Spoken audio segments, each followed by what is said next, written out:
جی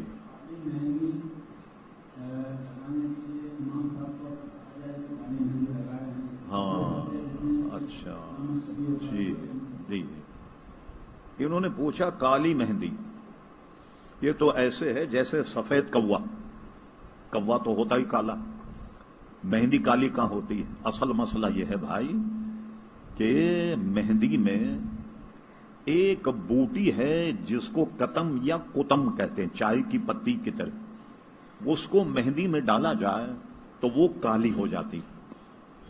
تو لوگ داڑھی پر یا سر پر لگا کر یہ سوچتے ہیں کہ ہم نے مہندی لگائی، حالانکہ وہ کالی۔ اعلی حضرت فاضل بریلوی کا ایک پورا رسالہ ہے، اور اس میں مجھے یاد پڑتا ہے کہ 17 حدیث نقل کی ہیں سیاہ خضاب کرنے پر، مہندی کا ہو، کیمیکل کا ہو، کسی کا ہو، اگر وہ سیاہ رنگ ہے تو حضور علیہ السلام نے اس سے منع فرمایا۔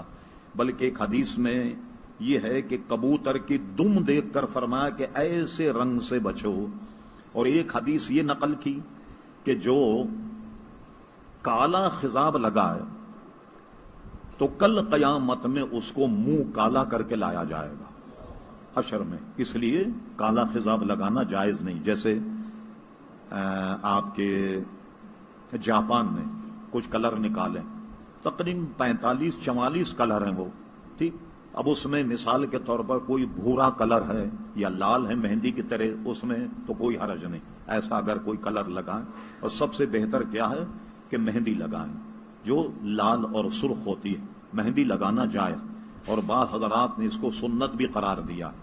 اس کے جو جائز کے قائل ہیں وہ اپنی کتابوں میں کہتے ہیں کہ ہم 5000 صحابہ سے ثابت کر دیں کہ وہ سیاہ خضاب لگاتے، واقعی آپ ثابت کر دیں، مگر پورے اصول کو دیکھیں۔ جس زمانے میں آمنے سامنے کی جنگ ہوتی تھی تلواروں کی، اس میں مجاہد کو خضاب لگانا جائز تھا، تاکہ سامنے والے پر روب رہے، وہ سمجھے کہ یہ جوان آدمی بوڑھا نہیں ہے، تو مجاہد کو خضاب لگانا جائز۔ جیسے کہ روایت میں حضرت امام حسین رضی اللہ عنہ کا سر جب کربلا کا واقعہ ہوا تو نیزے پر رکھ کر جب لگ کر لایا گیا تو کسی راوی نے کہا ہم نے دیکھا ان کی داڑھی میں سیاہ خضاب لگا ہوا۔ تو اس زمانے میں صحابہ جو سیاہ خضاب لگاتے وہ مجاہدین ہوتے تھے۔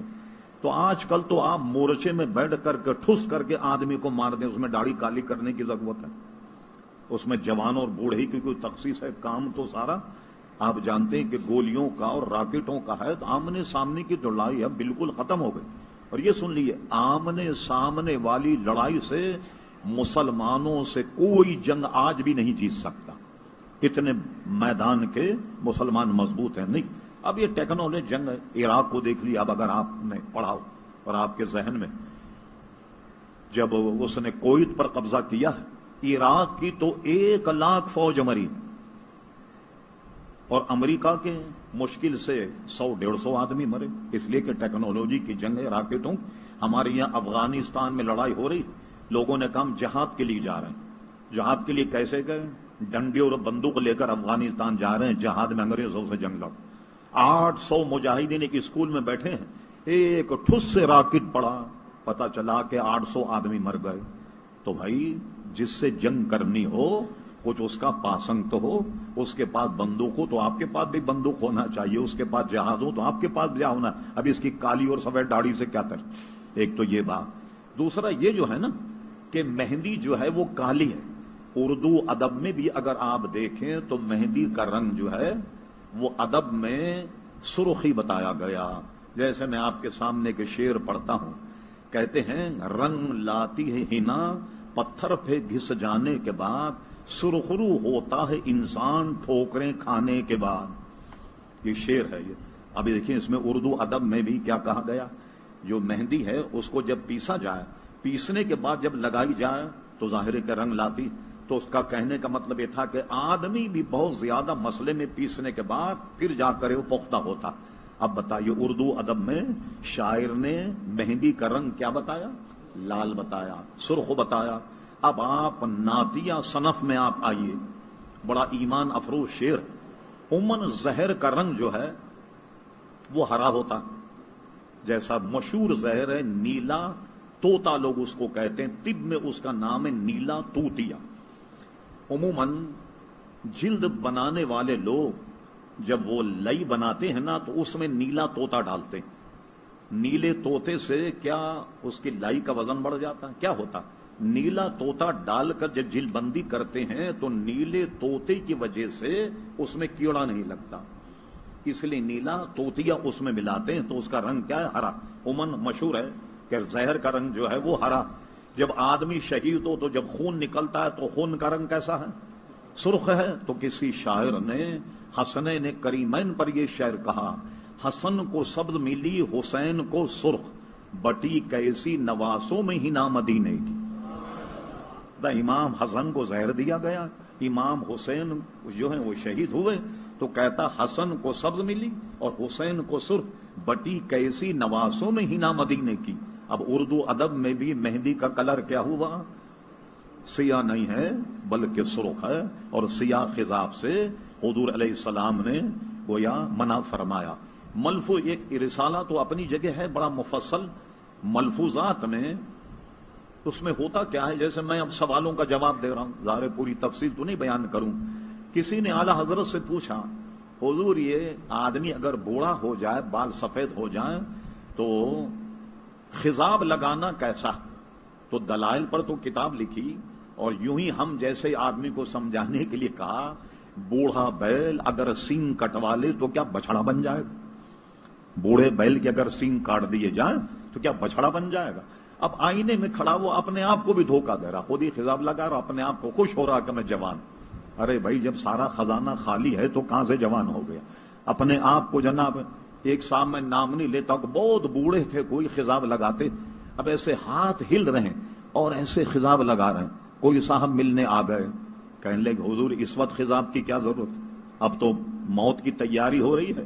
تو چونکہ وہ ہمیشہ خضاب لگانے کے عادی تھے، انہیں جواب دیا کہ گھوڑا جب مرتا ہے تو ہن ہنا کے مرتا۔